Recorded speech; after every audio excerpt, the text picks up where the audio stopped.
কুরআন কুরআন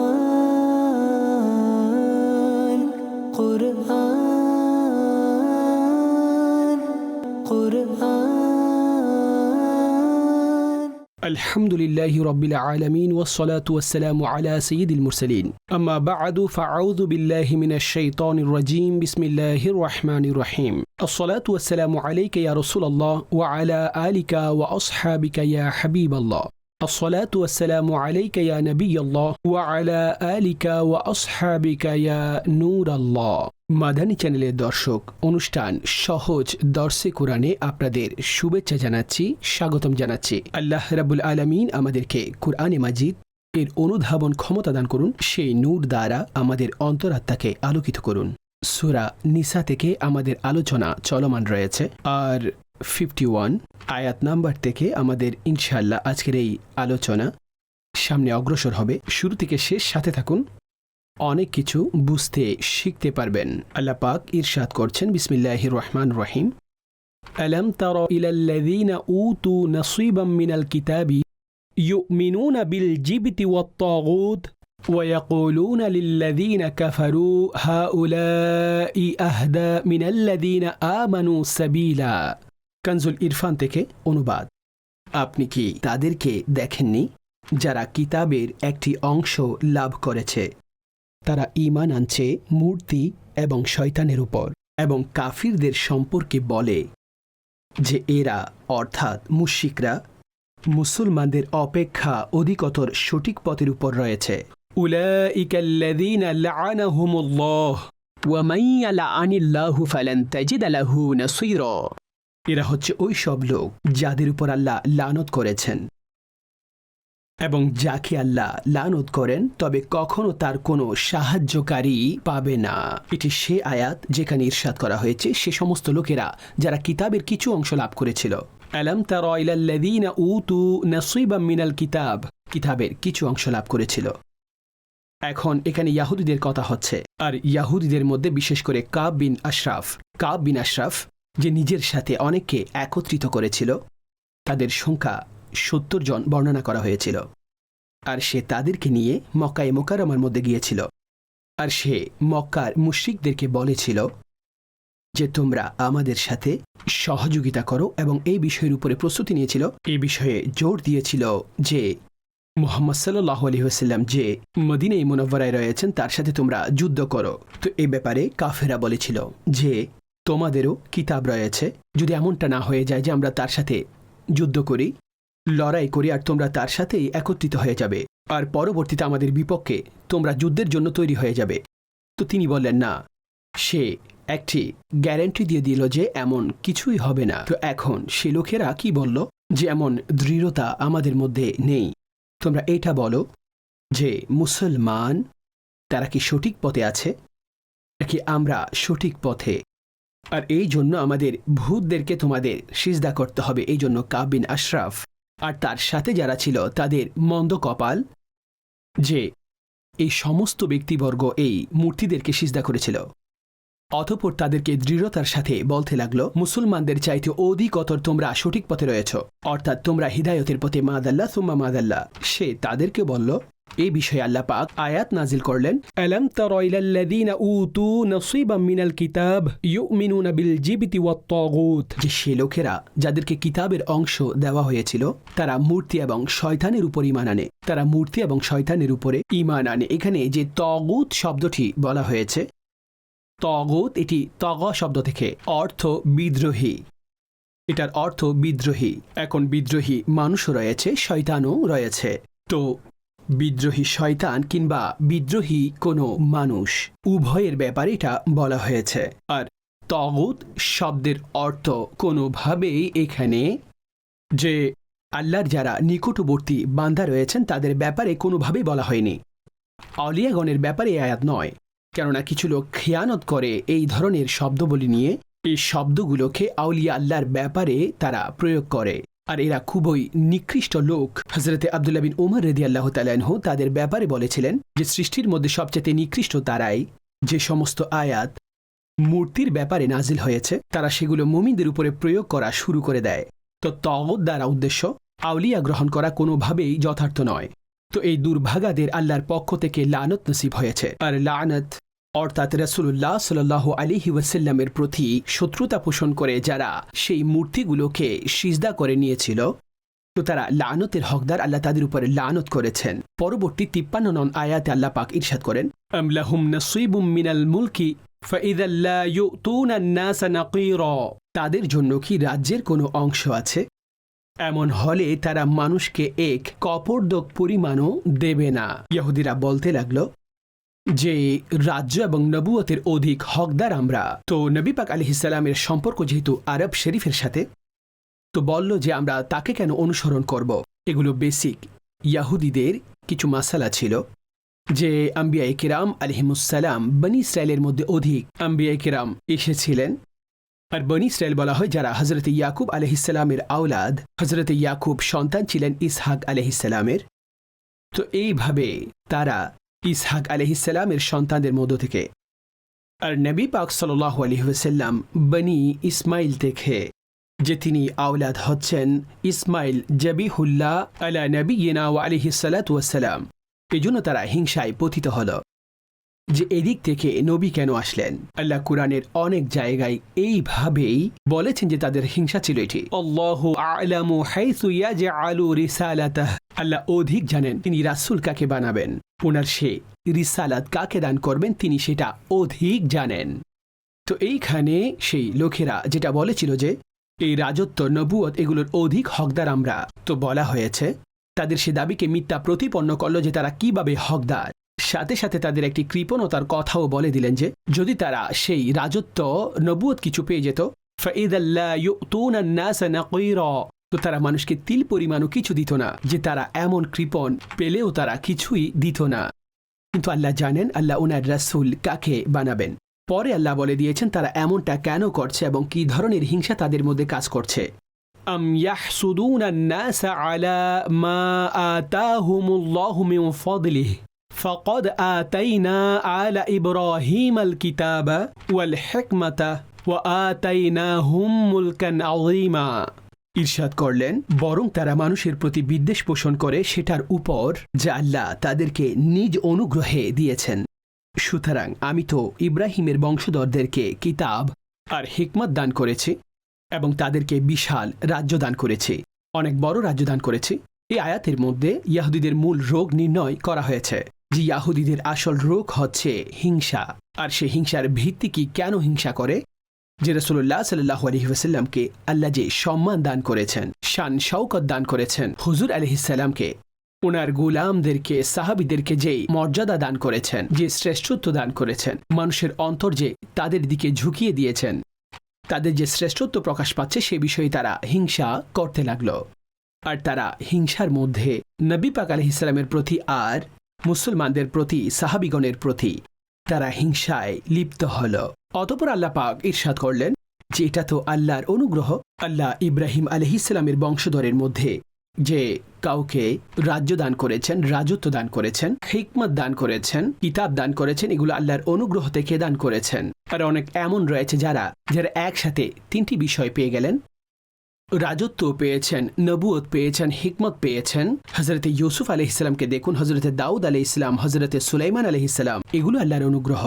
তো যখন আল্লাহর নবীদেরকে আল্লাহ এইভাবে সম্মানিত করেছেন, আমাদের প্রিয় নবী যিনি ইমামুল আম্বিয়া সাল্লাল্লাহু আলাইহি ওয়াসাল্লাম, ওনাকে যখন আল্লাহ অনুগ্রহ করলেন, তো তাতে কেন কেউ এ বিষয়ে আপত্তি তুলবে? তো এটা তাদের অনুধাবনের বিষয়, আর এটা তাদের নির্বুদ্ধিতার এটা পরিচিতি। আল্লাহ এটাকে হিংসা হিসেবে তুলে ধরেছেন যে তোমাদের মধ্যে হিংসা রয়েছে, তোমরা এইভাবে হিংসার মধ্যে চলতে থাকবে আর আল্লাহ আপন মাহবুবের শানকে বাড়াতে থাকবেন। অতঃপর ইরশাদ করলেন ফামিনহুম মান আমানা বিহি ওয়া মিনহুম মান সাদ্দা আনহু ওয়া কাফা বিজাহান্নামা সাঈরা। অতঃপর তাদের মধ্যে কেউ এর উপর ঈমান এনেছে এবং কেউ কেউ তা থেকে মুখ ফিরিয়েছে, আর আযাবের জন্য জাহান্নাম যথেষ্ট। ফামিনহুম মান আমানা বিহি, তাদের মধ্যে কেউ অর্থাৎ ইহুদিদের মধ্যে কেউ, যেমন হযরত আব্দুল্লাহ বিন সালাম রাদিয়াল্লাহু তাআলা আনহু আর অন্যান্য অনেক ব্যক্তি যারা এইভাবে ঈমান এনেছেন। ওয়া মিনহুম মান সাদ্দা আনহু, তাদের মধ্যে কেউ মুখ ফিরিয়ে নিয়েছে। কাব বিন আশরাফ আর অন্যান্য এমন লোকেরা তো যারা ঈমান গ্রহণ করেনি, যারা রাসূলুল্লাহ আলাইহিস সালামের কাছ থেকে মুখ ফিরিয়ে নিয়েছে এবং ঈমান গ্রহণ করেনি, ওয়াকাফা বিজাহান্নামা সাঈরা, অতঃপর আল্লাহ বলেন যে জাহান্নাম তাদের শাস্তির জন্য যথেষ্ট।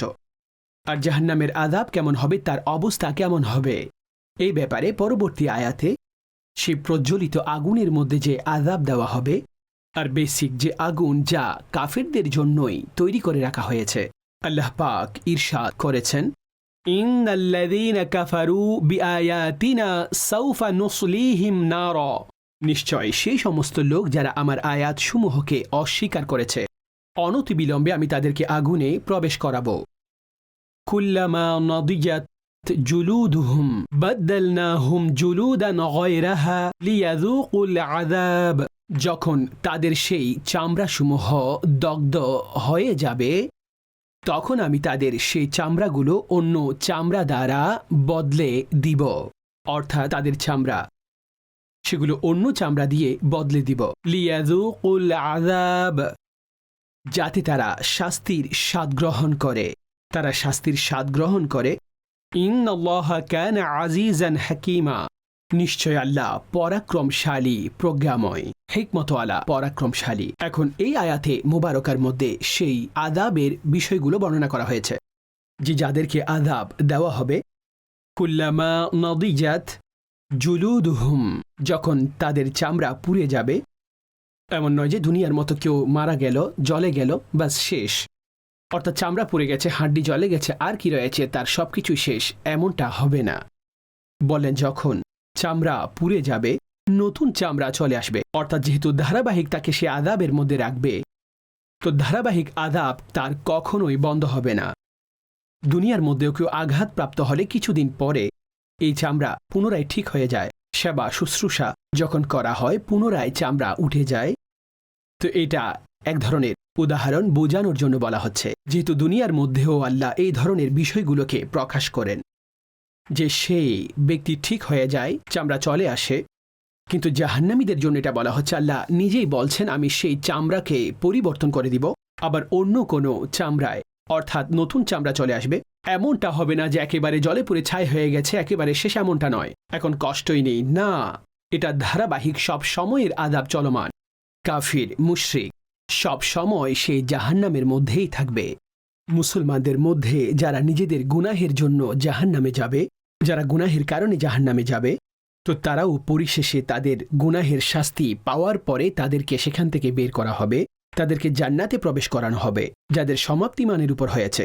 কিন্তু কাফির এবং মুশরিকরা, ইন্নাল্লাযীনা কাফারু ওয়া মাতু ওয়া হুম কুফার উলাইকা আলাইহিম লা'নাতুল্লাহি ওয়াল মালাইকাতি ওয়ান নাসি আজমাইন খালিদিনা ফিহা, তারা সবসময় সেখানে থাকবে, অর্থাৎ যারা কুফরি করেছে আর এই অবস্থায় মারা গেছে, যে কাফের ছিল, তাদের উপর আল্লাহ লা'নাত এবং সবসময় সেখানে থাকবে। লা ইউখাফফাফু আনহুমুল আযাবু ওয়া লা হুম ইউনযারুন, তাদের আযাব না লঘু করা হবে, না তাদেরকে কোনো সুযোগ সেখানে দেওয়া হবে, আর তারা সবসময় সেখানে জাহান্নামের আযাবে থাকবে। আল্লাহ ক্ষমা করুন। এতে অনুমান করুন যে ঈমান কত বড় দৌলত, আর ঈমানদারদেরকে, আর বিশেষ করে ঈমান থাকলে এবং ভালো আমল যারা করেছে, আল্লাহ পাক তাদের পুরস্কার ঘোষণা করেছেন, ওয়াল্লাযীনা আমানু ওয়া আমিলুস সালিহাত সানুদখিলুহুম জান্নাতিন তাজরি মিন তাহতিহাল আনহার খালিদিনা ফিহা আবাদা লাহুম ফিহা আজওয়াজুম মুতাহহারা ওয়া নুদখিলুহুম যিল্লান যালিলা। তর্জমা, আর যেসব লোক ঈমান এনেছেন ও সৎ কাজ করেছেন, অনতিবিলম্বে আমি তাদেরকে বাগানসমূহে নিয়ে যাব যেগুলোর পাদদেশে নহরসমূহ প্রবাহিত, তারা সেখানে সবসময় থাকবে, তাদের জন্য সেখানে পবিত্র স্ত্রীরা রয়েছেন, আর আমি তাদেরকে সেখানেই প্রবেশ করাবো যেখানে ছায়ার ছায়া। সুবহানাল্লাহ, জান্নাতের মহান নিয়ামতসমূহ আলোচনা করা হচ্ছে। সুবহানাল্লাহ, প্রায় সেই সমস্ত জায়গায় যেখানে কাফিরদের জন্য আযাব এবং জাহান্নাম এগুলো আলোচিত হয়েছে, তো সেগুলোর পরে আল্লাহ পাক ঈমানদারদের জন্য যে অনুগ্রহ আর আখিরাতে কি থাকবে, জান্নাতে যে নিয়ামতসমূহ, আল্লাহ সেখানে সেই বিষয়গুলো বর্ণনা করেছেন। কাফিরদের আলোচনা, তো পরবর্তীতে ঈমানদারদের আলোচনাও সেখানে এসেছে, আর আল্লাহর তাদের উপরে অনুগ্রহ, তাদের আমলের পরিণাম কি, তাদের কি পুরস্কার রয়েছে, সেগুলো আল্লাহ বর্ণনা করেন যে তাদেরকে বাগানসমূহে প্রবেশ করানো হবে, তাদের জন্য সেখানে পূত পবিত্র স্ত্রী রয়েছে, সহধর্মিণী রয়েছে, সেখানে রোদ থাকবে না, বরং সুবহানাল্লাহ রাব্বে কারিমের নূরের তাজাল্লি সেখানে থাকবে, আর গাছ থাকবে এবং এমন রহমত থাকবে, সেখানে প্রশান্তি আর নীর এমন থাকবে যে মানুষের চিন্তার বাহিরে সেগুলো থাকবে। অর্থাৎ আল্লাহ কত সংখ্যক নিয়ামত জান্নাতে রেখেছেন।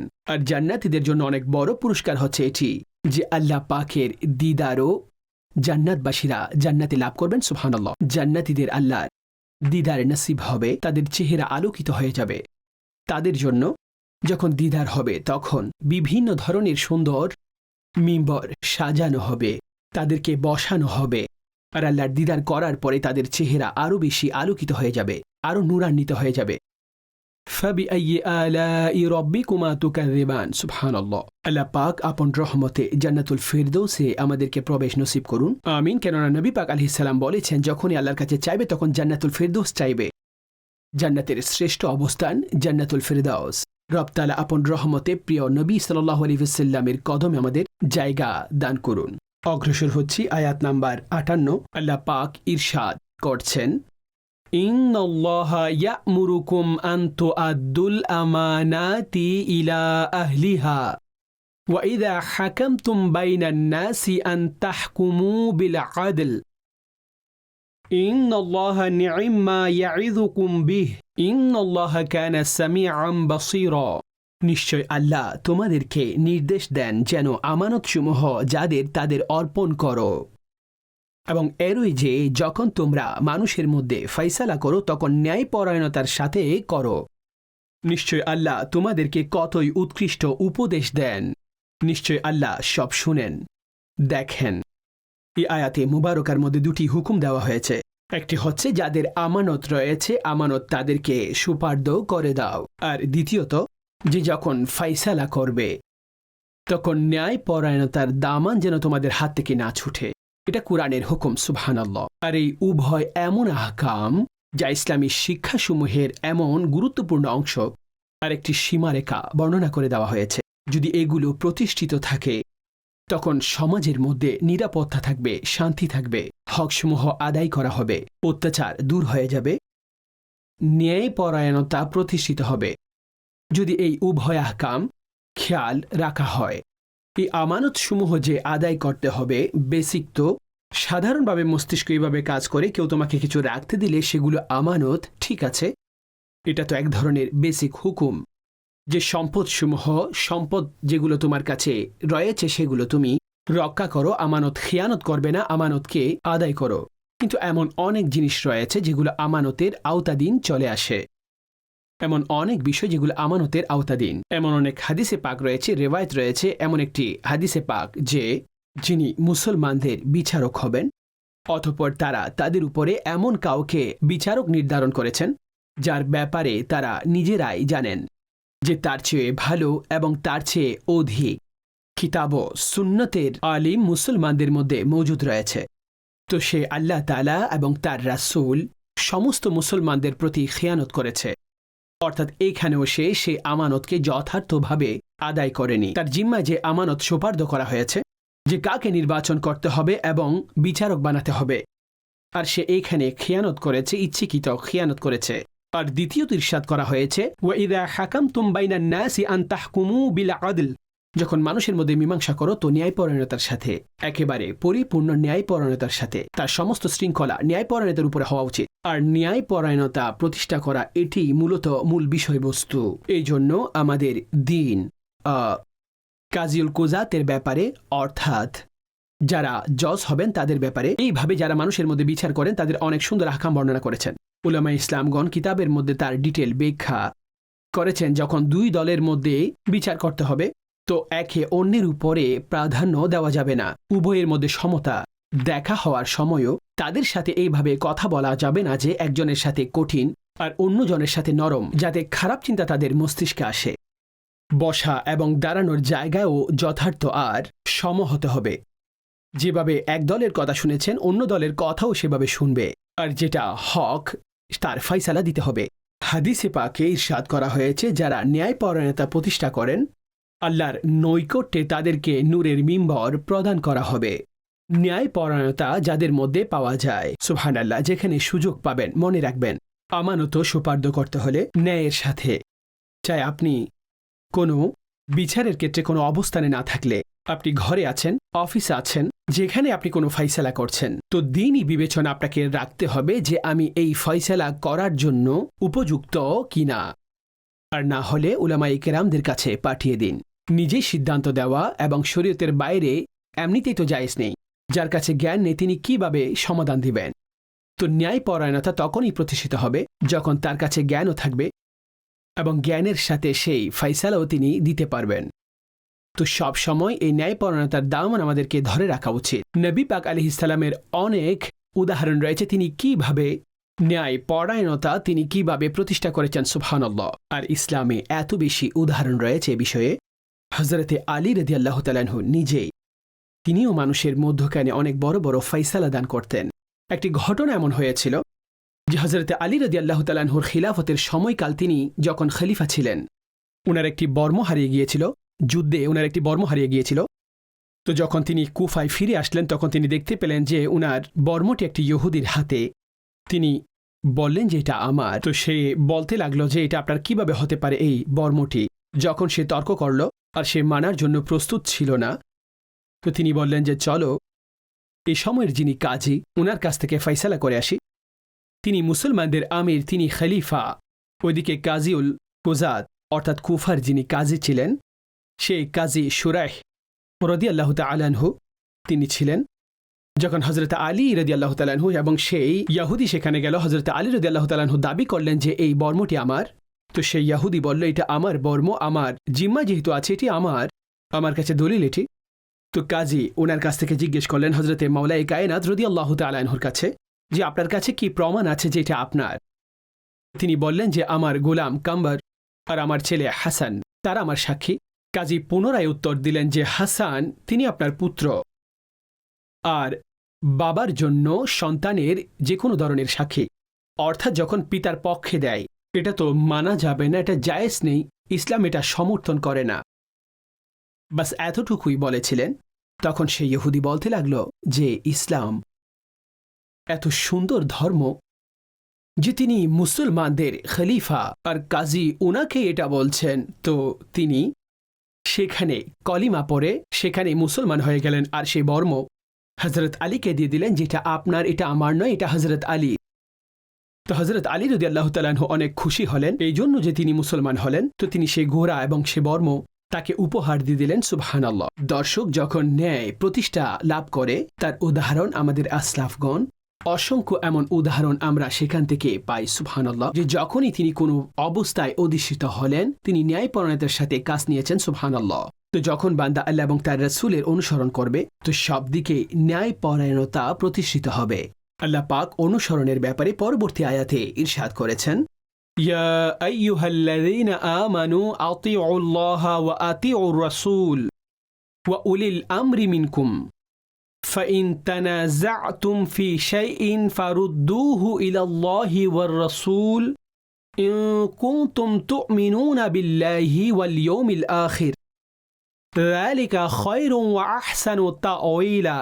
হে ইমানদারগণ, নির্দেশ মান্য করো আল্লাহর এবং নির্দেশ মান্য করো রাসূলের এবং তাদেরই যারা তোমাদের মধ্যে ক্ষমতায় অধিষ্ঠিত। অতঃপর যদি কোনো বিষয়ে তোমাদের মধ্যে মতভেদ ঘটে তো যদি আল্লাহ এবং কিয়ামতের দিনের উপরে ঈমান রাখো তবে সেই বিষয়টি আল্লাহ এবং রাসূলের বারগাহে রুজু করো। এটা উত্তম এবং এটার পরিণাম সবচেয়ে উৎকৃষ্ট। এটা উত্তম আর পরিণাম সবচাইতে উৎকৃষ্ট। আল্লাহর অনুসরণ করো, তার রাসূলের। আর তোমাদের মধ্যে যারা ক্ষমতায় অধিষ্ঠিত, যারা এই অবস্থানে পৌঁছেছে, অতঃপর যখন কোনো বিষয়ে দ্বিমত ঘটে তো যদি আল্লাহ এবং কিয়ামতের দিবসের উপরে তোমাদের ঈমান থাকে সেই বিষয়টি আল্লাহ এবং রাসূলের দিকে রুজু করে দাও। অর্থাৎ সেখান থেকে কি পথ নির্দেশিকা আসে, কুরআন কি বলছে, রবের ফরমান কি বলছে, মুস্তাফা করিম আলাইহিস সালামের হাদিসে পাক কি বলছেন, আল্লাহ এবং রাসূলের আহকামের দিকে অর্থাৎ ওনার বারগাহে পেশ করো। যালিকা খায়রুন ওয়া আহসানু তাওয়িলা, এটা অধিক উত্তম আর এটার পরিণাম উৎকৃষ্টতর, এটার ফলাফল অনেক সুন্দর হবে, সুবহানাল্লাহ। তো আয়াতে মুবারকার মধ্যে আল্লাহর আনুগত্য, ইয়া আইয়ুহাল্লাযীনা আমানু আতিউল্লাহ ওয়া আতিউর রাসূল, আল্লাহর অনুসরণ করো এবং রাসূলের অনুসরণ করো। আর রাসূলের অনুসরণ প্রকৃতপক্ষে আল্লাহর অনুসরণ। নবী পাক আলাইহিস সালামের হাদিস বলেন যে আমার অনুসরণ করে সে আল্লাহ আজ্জা ওয়া জালের অনুসরণ করেছে, যে আমার নাফরমানি করেছে সে আল্লাহর নাফরমানি করেছে। অতঃপর রাসূলের অনুসরণের পরে যে হুকুম দেওয়া হয়েছে তা বিচারক নেতাদের ব্যাপারে। রাসূল মুকাররম আলাইহিস সালামের হাদিস যে তোমাদের মধ্যে যাকে নির্বাচন করা হয় তো তার অনুসরণ করো, তার অনুসরণ করা এমন যেন সে আমার অনুসরণ করল। তো যা তোমাকে রাসূলুল্লাহ আলাইহিস সালাম দান করেছেন, যা বলেছেন সেগুলো মেনে নাও, যা নিষেধ করেছেন সেটা ছেড়ে দাও। যেমন কোরআনে আল্লাহ পাক ইরশাদ করেছেন, ওয়ামা আতাকুমুর রাসূলু ফাখুযুহু ওয়ামা নাহাকুম আনহু ফান্তাহু, যা রাসূল তোমাদের দিয়েছেন তা গ্রহণ করো এবং যেখান থেকে নিষেধ করেছেন সেগুলো তোমরা ছেড়ে দাও। ওয়াত্তাকুল্লাহ, আল্লাহকে ভয় করো। ইন্নাল্লাহা শাদীদুল ইকাব, আল্লাহকে ভয় করো, নিঃসন্দেহে আল্লাহর আযাব অধিক কঠোরতর। আল্লাহর আযাব, আল্লাহর পাকড়াও গ্রেফতার অধিক কঠোর। আহকামসমূহ এখানে 3 দিক থেকে বর্ণনা করে দিয়েছেন। প্রথম কুরআন, অতঃপর হাদিস, অতঃপর সেগুলো যা কুরআন এবং হাদিসের মধ্যে নেই। সেই বিষয়টি এমন যা একটি কিয়াসের দিকে ধাবিত হয়, যেটা কিয়াসের দিকে ধাবিত হয়, তো সেই বর্ণনাও এখানে। হ্যাঁ, যদি মতপার্থক্যের কোনো বিষয় থাকে সেগুলো আল্লাহ এবং রাসূলের দিকে ফিরিয়ে দাও, সেখানে তোমরা পৌঁছো। সেগুলো আল্লাহ এবং রাসূলের বারেগাহে ফিরিয়ে দাও, অর্থাৎ সেখানে পেশ করো। আর এই যে উলিল আমর যেটা বলা হয়েছে, এখানে মুসলমান হাকিমদের কথা বলা হয়েছে। মুসলমান দিনদার হাকিম, যারা দিনের পরিপন্থী কোনো ফাইসালা করেন, যারা দিনের পরিপন্থী কোনো কথা বলে। কেননা দিনের পরিপন্থী কোনো কথা হলে তো সেখানে কোনো ধরনের নেতা, কোনো ধরনের বিচারকের কথা মানতে পারবেন না। যে যেখানে আল্লাহ এবং রাসূলের নাফরমানিমূলক বিষয় থাকবে তো সৃষ্টির কারো অনুসরণ অনুকরণ সেখানে করা যাবে না। আর বলা হয়েছে যে উলিল আমর, এতে ইমাম, নেতা, হাকিম, উলামা আর কাজী সবাইকে এখানে অন্তর্ভুক্ত করা হয়েছে। যতক্ষণ শরীয়ত মোতাবেক চলবে তখনই কেবলমাত্র তাদের অনুসরণ অনুকরণ এখানে করা যাবে। পরবর্তী আয়াতে আল্লাহ পাক ইরশাদ করেন, আলাম তারা ইলাল্লাযীনা ইয়াজউমুনা আন্নাহুম আমানু বিমা উনজিলা ইলাইকা ওয়া মা উনজিলা মিন ক্বাবলিক ইউরিদুনা আন ইয়াতাহাকামু ইলাত তাগুত ওয়া ক্বাদ উমিরু আন ইয়াকফুরু বিহি ويريد الشيطان أن يضلهم ضلالا بعيدا। কানজুল ইরফান থেকে অনুবাদ। আপনি কি তাদেরকে দেখেননি যাদের দাবি হচ্ছে যে তারা ঈমান এনেছে সেটার উপর যা আপনার প্রতি নাজিল করা হয়েছে এবং সেটার উপর যা আপনার পূর্বে নাজিল করা হয়েছে? তারা চায় যে শয়তানকে তাদের সালিশ বানাতে এবং তাদের প্রতি তো নির্দেশ এটাই ছিল যে যেন তাকে মুঠেই মান্য না করে। আর শয়তান এটাই চায় তাদেরকে দূরে পথভ্রষ্ট করতে। এই আয়াতে মুবারকা যার মধ্যে মুনাফিকদের আলোচনা রয়েছে আর ইয়াহুদীদেরও। বিষয়টি এমন হলো যে একজন মুনাফিক ব্যক্তি যে কালিমা পড়ে প্রকাশ্যে ঈমানদার, অর্থাৎ মুখে ঈমান প্রকাশ করে আর সে বলে যে আমি মুসলমান, আমি উম্মত, সবকিছু, কিন্তু সে অন্তর থেকে নয়, তো সে মুনাফিক। এখন তার সাথে কোনো ইয়াহুদির সাথে ঝগড়া হয়ে গেল। তো ইহুদি বলল যে আসো সমাধান করে নি, তোমাদের নবীর কাছে যাই, সমাধান করি। এখন মুনাফিক তো ভয় পেয়ে গেল যে মুসলমানদের নবী মুহাম্মদ সাল্লাল্লাহু আলাইহি ওয়াসাল্লাম তিনি তো কোনো ধরনের কোনো সুযোগ দিবেন না, যেমন সমাধান আসবে তেমনই বলবেন। সে বলল যে চলো আমরা কাব বিন আশরাফের কাছে যাই। কাব বিন আশরাফের কাছে যাই, ইহুদিদের বড় নেতা ছিল। আর সেই ইহুদি নিজে জানতো যে আমি যদি কাব বিন আশরাফের কাছে যাই সে তো ঘুষখোর আর এমন খারাপ ব্যক্তি, আর সে ঘুষ নিয়ে টাকা নিয়ে আমার বিরুদ্ধে কথা বলবে। অর্থাৎ ইহুদি ছিল আর ইহুদির ব্যাপারে এমনটা বলছে। আর সে মুনাফিককে বলছে যে তোমাদের নবীর কাছে যাই, সেখান থেকে আমরা ফয়সালা করব।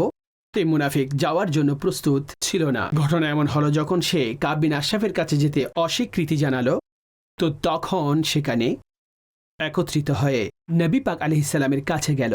তো হুজুর আলাইহিস সালাম তাদের উভয়ের কথা শুনলেন। তো তিনি ইয়াহুদির পক্ষে ফয়সালা দিলেন যে সে ঠিক আছে।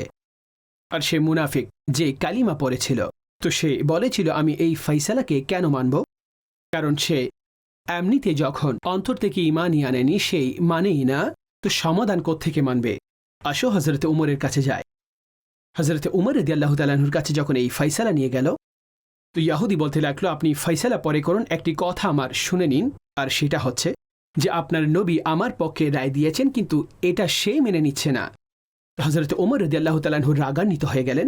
তিনি তলোয়ার নিয়ে তাকে হত্যা করলেন, তাকে শেষ করে দিলেন। আর বললেন যে রাসূলুল্লাহ আলাইহিস সালামের ফায়সালা মানে না, উমরের ফায়সালা তার জন্য এমনই। আর যখন সে মুনাফিকের ওয়ারিসরা জানতে পারল উমর এমন করলেন, তারা হুজুর আলাইহিস সালামের কাছে চলে গেলেন। তো আল্লাহ পাক এই অনুসারে অর্থাৎ হযরত ওমর রাদিয়াল্লাহু তাআলা আনহুর ব্যাপারে এই আয়াত নাজিল করলেন আর তাদের সেই চাহিদাকে, সেই ওয়ারিসদের সেই চাহিদাকে রদ করে দিলেন। এখন এই সমস্ত বিষয় মাথায় রেখে আলাম তারা ইলাল্লাযীনা ইয়াজউমুনা আন্নাহুম আমানু বিমা উনজিলা ইলাইক, যে তারা যেটা ধারণা করে যে তারা ঈমানদার, তারা ঈমান রাখে সেটার উপরে যা কিছু আপনার উপরে নাজিল হয়েছে, ওয়ামা উনজিলা মিন ক্বাবলিক, আর যা আপনার আগে নাজিল হয়েছে, ইউরিদুনা আন ইয়াতাহাকামু ইলা তাগুত, আর সমাধান কার কাছ থেকে? শয়তানের কাছ থেকে। উদ্দেশ্য কাব বিন আশরাফ বিদ্রোহী ছিল, তার কাছ থেকে ফয়সালা করতে চাই। ওয়াকাদ উমিরু আন ইয়াকফুরু বিহ, মূলত হুকুম তো এটাই ছিল তাকে অস্বীকার করো, তার হুকুম মানা যাবে না। তো শয়তান তাদেরকে গুমরাহির মধ্যে এমনটা পথভ্রষ্ট করেছে। মুনাফিক এমনই হয়ে থাকে, অন্তর থেকে তো তারা মেনে নেয় না, মুখ থেকে সবকিছু। ইযা জাআকাল মুনাফিকুন ক্বালু নাশহাদু ইন্নাকা লারাসূলুল্লাহ, যে যখন মুনাফিক আপনার কাছে আসে তারা এসে সাক্ষী দেয় যে আপনি আল্লাহর রাসূল, আপনি আল্লাহর রাসূল। আর আল্লাহ জানেন, আল্লাহ সাক্ষী দিচ্ছেন যে আপনি আল্লাহর রাসূল, এবং বলে দিলেন ইন্নাল মুনাফিকিনা লাকাযিবুন, মুনাফিক মিথ্যাবাদী। যে মুনাফিক মিথ্যাবাদী, আল্লাহ জানেন যে আপনি আল্লাহর রাসূল।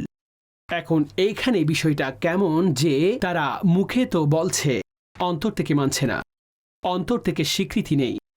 তো ঈমান মুখের স্বীকৃতির সাথে অন্তরের স্বীকৃতি এটা জরুরি। তো এমন অনেক মুনাফিকরা ছিল রাসূলুল্লাহ আলাইহিস সালামের যুগে, অথবা রাসূলুল্লাহ আলাইহিস সালাম এক একজনের নাম সহকারে বলেছিলেন, তাদেরকে মসজিদ থেকে বের করে দিয়েছিলেন। এটা থেকে প্রমাণ মিলে যে রাসূলুল্লাহ সাল্লাল্লাহু আলাইহি ওয়াসাল্লামের জ্ঞান অখাট্য জ্ঞান, আর তিনি এক একজনের নাম নিয়ে তাদেরকে বলেছিলেন এটা মুনাফিক, এটা মুনাফিক, এটাও মুনাফিক। আল্লাহ রাব্বুল আলামিন নেফাকি থেকে আমাদেরকে রক্ষা করুন। আকীদার ব্যাপারে নেফাকি কিংবা আমলের ক্ষেত্রে নেফাকে, রব তাআলা এই উভয় বিষয় থেকে আমাদেরকে রক্ষা করুন। প্রিয় নবী সাল্লাল্লাহু আলাইহি ওয়াসাল্লামের অনুকরণমূলক জীবন আমাদের সকলকে নসিব করুন। দর্শক, সূরা নিসার 60 নম্বর আয়াত পর্যন্ত আজকে আমাদের এই আলোচনা চলমান ছিল। পরবর্তী সপ্তাহে ইনশাআল্লাহ 61 নম্বর আয়াতে মুবারকা থেকে আলোচনার সূত্রপাত করব। আল্লাহ পাক আমাকে আপনাকে কুরআনে মাজিদ ফুরকানে হামিদের আহকাম সমূহের উপরে আমল করার তৌফিক দান করুন। আমিন বিজাহিন নবীল আমিন সাল্লাল্লাহু আলাইহি ওয়া আলিহি ওয়াসাল্লাম।